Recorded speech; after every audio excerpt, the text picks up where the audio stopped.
Welcome guys. हम start कर रहे हैं आज सबसे first lecture class 10th computer application का इंटरनेट बेसिक्स, जो कि सबसे फर्स्ट चैप्टर है। तो इस पूरे के पूरे होल सिलेबस का, पूरे जो कंप्यूटर का होल सिलेबस है, हम इसको 1 मंथ के अंदर ही ख़त्म कर देंगे। मीन्स इस मंथ के लास्ट तक सारा सिलेबस ख़त्म हो जाएगा इंटरनेट बेसिक्स का, या फिर चाहे वो HTML का हुआ या फिर साइबर एथिक्स का हुआ, जो भी होगा सारा चीज़ हम ख़त्म कर देंगे, जिससे क्या हो, स्टूडेंट्स को पढ़ने में आसानी हो। और उसके PDF नोट्स आप लोगों को वीडियो के डिस्क्रिप्शन लिंक्स में प्रोवाइड कर दिए जाएंगे। सो स्टार्ट करते हैं पढ़ना इंटरनेट बेसिक्स। तो इंटरनेट सबसे पहले देखते हैं इंट्रोडक्शन इंटरनेट का। तो यहाँ पे सारी डिफिनीशंस दी हुई हैं कि इनकी डिफिनीशंस क्या होती हैं, और थोड़ा सा डिस्क्रिप्शन भी नीचे दिया हुआ है। तो इंटरनेट की अगर हम बात करें तो ये ग्लोबली एक कंप्यूटर का कनेक्टेड जाल है, जिसको हम बोल सकते हैं। जो क्या होता है कि एक कंप्यूटर दूसरे कंप्यूटर से कनेक्टेड है, वो भी किसके, ऑप्टिकल केबल्स के थ्रू। ये सब चीज़ें हम लोगों को पता है, ठीक है। तो the internet is a global wide area network that connect computer system across the world. जैसे कि हम लोग देखते हैं आज कंप्यूटर बहुत बड़ा एक नेटवर्क बन चुका है। इसमें मिलियंस नेटवर्क हैं, प्राइवेट कंपनियां हैं, पब्लिक कंपनियां हैं, गवर्नमेंट कंपनियां हैं, कई सारे लोग अपना अपना इस पे काम कर रहे हैं। तो आइए हम देखते हैं सबसे पहले इंटरनेट की history of internet. History of internet अगर हम बात करें तो सबसे पहले ये इंटरनेट पे हमारा डेवलप हुआ था ARPANET, जिसको हम बोलते हैं advance research project agency network. ये क्या था, ये एक US मिलिट्री की एजेंसी है, ARPA जिसको हम बोलते हैं। ये क्या हुआ था, सबसे पहले इन्होंने 3 कंप्यूटरों को, 3 यूनिवर्सिटी के कंप्यूटर को कनेक्ट किया था। फर्स्ट कैलिफोर्निया, ठीक है, उसके बाद सेंटा बारबरा एंड उताह, इन तीनों यूनिवर्सिटी को इन्होंने, और स्टैनफोर्ड रिसर्च इंस्टीट्यूट इन्हें इसको सजेस्ट किया था, जिसपे इन लोगों ने क्या किया था, एक ऐसा कंप्यूटर का नेटवर्क बनाने की कोशिश की थी जिससे क्या हो, इंफॉर्मेशन को शेयर कर सकें। तो सबसे पहले इसको, ये जो स्टार्ट हुआ था, ये 1969 में स्टार्ट हुआ था। और इसकी अगर हम बात करें कि ये जब शुरू में जब पब्लिकली लॉन्च हुआ था, वो लॉन्च हुआ था 1972, और 23 होस्ट कंप्यूटर के साथ ये लॉन्च हुआ था। नेक्स्ट देखते हैं, नेक्स्ट हमारा है ईमेल। ईमेल क्या होता है, इसको हम बोलते हैं, फुल फॉर्म होता है इसका इलेक्ट्रॉनिक मेल। इसको फर्स्ट डेवलप किया था 1971 में बाय रे टॉमिल्सन ने। He also made the decision to use @ symbol to separate the username and computer name। इन्होंने क्या किया, @ सिंबल, जैसे हम लोग देखते आते हैं कि हर जगह जैसे होता है ना, जैसे xyz@gmail.com, @yahoo.com, तो इन्होंने @ सिंबल बनाया था ताकि क्या कर सके, जो हमारे डोमेन नेम है और या फिर जो हमारा यूज़र नेम है, दोनों को सेपरेट कर दिया जा सके, ठीक है। इसके लिए इस चीज़ को बनाया था। और इसको क्या हुआ था, the first modern email program called MSG was developed by John Vittal in 1975। तो सबसे पहला जो मॉडर्न ईमेल प्रोग्राम था, उसको डेवलप किया था जॉन बीटल ने।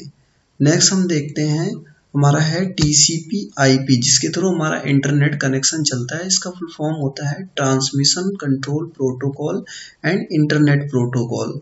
ये क्या करता है, it is used to enable communication between 2 computers, ठीक है। In the early 1970s, scientists developed host-to-host protocol to effectively merge 2 host computer into one, for at the time that link was established between them। मतलब simple सी अगर हम इसमें बात करें तो इसमें क्या हुआ था कि सभी साइंटिस्ट ने मिलके 1970 में क्या किया, 2 कंप्यूटर को जोड़ने के लिए एक ऐसा लिंक क्रिएट करने की कोशिश की, जिससे क्या हो कि चीज़ों को आसानी से एक कंप्यूटर का दूसरे कंप्यूटर से डाटा हम आसानी से एक्सेस कर पाएँ। तो इसके लिए इस चीज़ का इस्तेमाल किया था इन लोगों ने टीसीपी का। नेक्स्ट जो थिंग्स यूज़ होता है हमारे कंप्यूटर्स में वो आया डीएनएस, जिसको हम बोलते हैं डोमेन नेम सर्वर। ये क्या होता है अगर हम बोले तो ये हर एक कंप्यूटर की एक आइडेंटिटी होती है, ठीक है, उसी को हम बोलते हैं डोमेन नेम सर्वर, ठीक है। अब डोमेन नेम सर्वर कई सारी टाइप्स के होते हैं, ठीक है। तो देखो सबसे पहले क्या होता है हमारा .com तुम लोगों ने देखा होगा, या फिर edu देखा होगा, .in देखा होगा, .org देखा होगा। तो ये सब क्या होते हैं, अलग अलग स्पेसिफिक डोमेन के टाइप होते हैं। जैसे अपने इंडिया का होता है .in, ठीक है। जापान का देखो, जापान का क्या होता है .jp, यूएस का क्या होता है यूनाइटेड स्टेट का होता है .us। तो इसके बारे में हम पढ़ेंगे आगे कि क्या होता है जब हम www पढ़ेंगे। अब नेक्स्ट देखते हैं हमारा जो होता है NSFNet। इसका फुल फॉर्म होता है नेशनल साइंस फाउंडेशन नेटवर्क, ठीक है। ये क्या था, ये 1985 में नेशनल साइंस फाउंडेशन ने इस्टेब्लिश किया था एक सर्वर के बैकबोन के लिए, ताकि ये क्या हो ARPANET और साइंटिफिक नेटवर्क से इसको जोड़ सकें। फिर नेक्स्ट जो आता है हमारा www means world wide web. कहीं कहीं इसको W3 भी लिखा जाता है। एग्जाम वगैरह में अगर कहीं W3 लिखा हुआ है तो हम उसको लिख सकेंगे क्या, ये क्या है हमारा वर्ल्ड वाइड वेब है, ठीक है। इसको डेवलप किया था टिम बर्नर ली नाम के एक साइंटिस्ट ने। कब डेवलप किया था, 1990 में। और ये जब किसी एक प्रोग्रामिंग पे वर्क कर रहे थे जिसको हम बोलते हैं HTML या फिर HTTP। HTML का फुल फॉर्म होता है hyper text transfer protocol, and HTTP मतलब होता है HTML का होता है hyper text markup language, and HTTP का होता है hyper text transfer protocol. Okay, ये रॉन्ग हो गया था। देन नेक्स्ट आता है URLs। URLs क्या होता है, यूनिफॉर्म रिसोर्स लोकेटर होता है। अब इन्होंने क्या किया, पहले इसको वेब पेज डेवलप किया था 1991 में, एंड फर्स्टली इसको ग्राफिकल ब्राउजर पे चलाया था जिसको मोज़िक रिलीज कहते हैं। इन्होंने 1993 में चलाया था। और लास्टली फाइनली अगर हम बोलें तो इन्होंने नेटस्केप ब्राउजर के साथ लॉन्च किया था 1994 में, यानी कि पब्लिकली www कब लॉन्च हुआ था, 1994 में लॉन्च हुआ था। नेक्स्ट देखते हैं हम अलग। अब ये सारी चीज़ें हो गई, तो अब हमें ये चीज़ें को पता होना चाहिए कि इंटरनेट को हम कैसे कनेक्ट करते हैं। तो इंटरनेट को कनेक्ट करने के लिए हमारे पास बहुत अलग अलग टाइप्स के वे होते हैं, जिसमें से हम कुछ पढ़ेंगे। सबसे फर्स्ट वे होता है हमारा dial up connection.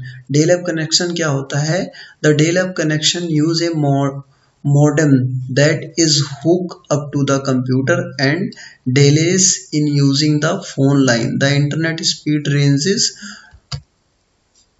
to 400 bps to 56 kbps, मतलब 2400 बाइट पर सेकंड से 56 किलोबाइट पर सेकंड की स्पीड इसमें होती है डेल अप कनेक्शन में, ठीक है। इसमें क्या होता है, एक मॉडेम की तरह इसमें हुक का इस्तेमाल किया जाता है।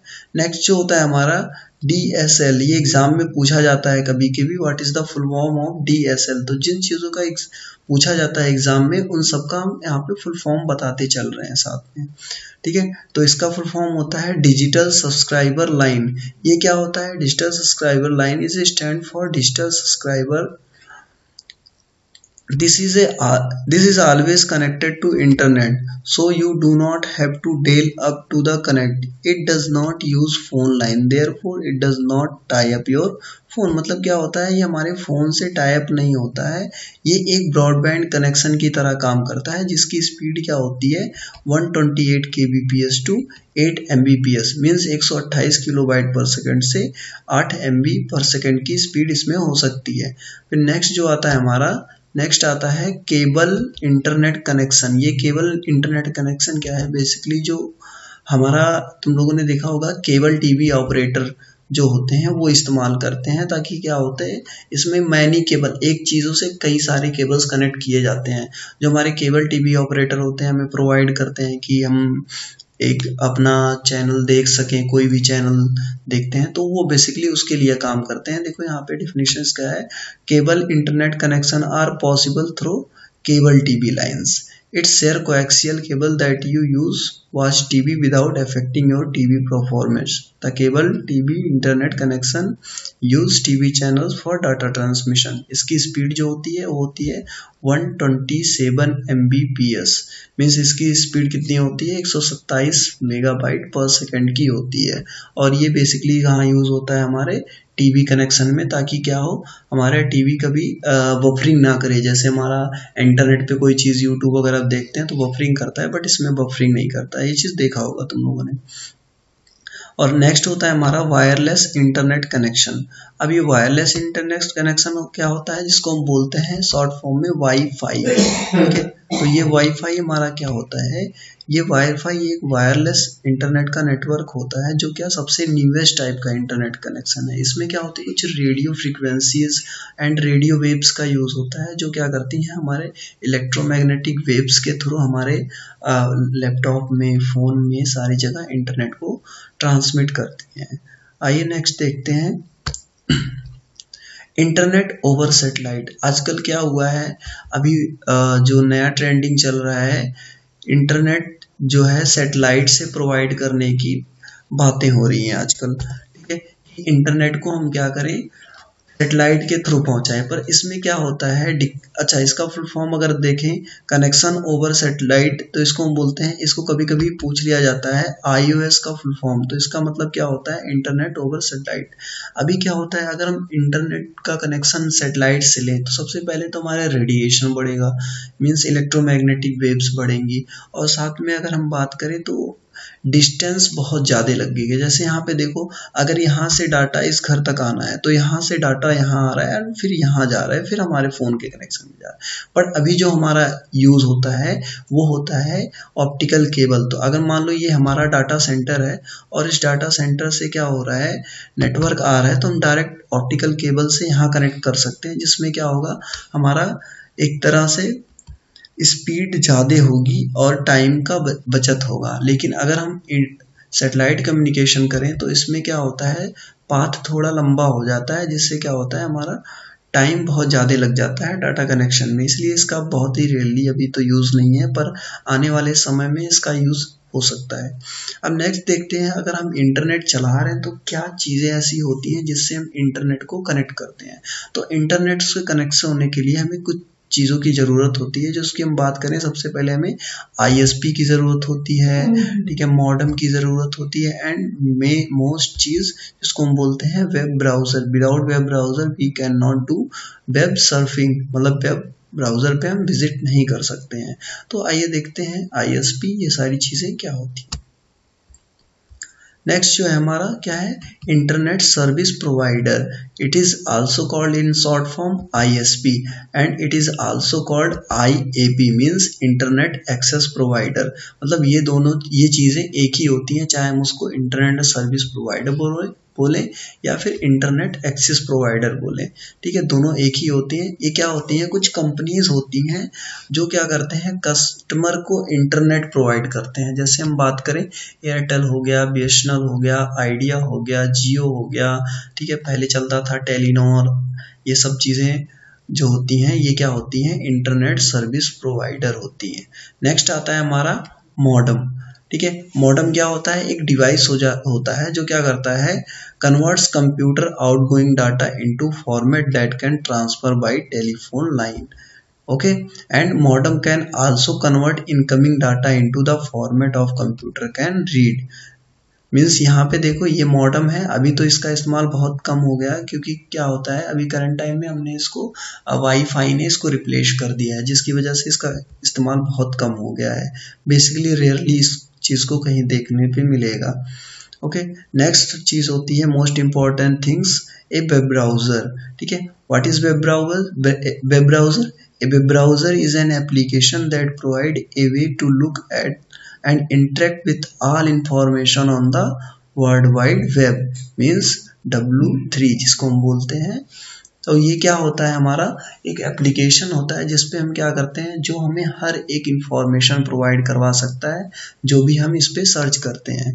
तो अब ब्राउज़र कई टाइप्स में होते हैं, जैसे तुम लोगों को पता होंगे, ओपेरा मिनी, क्रोम्स, ठीक है, फायरफॉक्स, माइक्रोसॉफ्ट एज, ये सारी चीज़ें क्या होती हैं हमारी, जैसे सफारी है, ये सब क्या है, हमारे वेब ब्राउज़र है, ठीक है। अगर इसका हम अगर हम इसका अदर डेफिनेशन बोलें तो हम बोल सकते हैं a web browser is a software application that allow one to view pages on the world wide web. मतलब क्या होता है, इसके थ्रू हम पेजेस को व्यू कर सकते हैं, देख सकते हैं, आर्टिकल्स को पढ़ सकते हैं, ये सारी चीज़ें कर सकते हैं।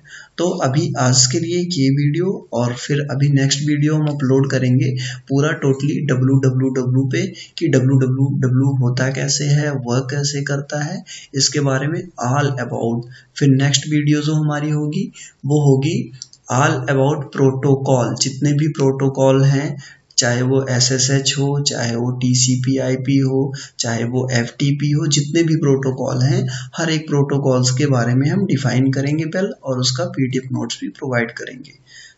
Okay, thank you.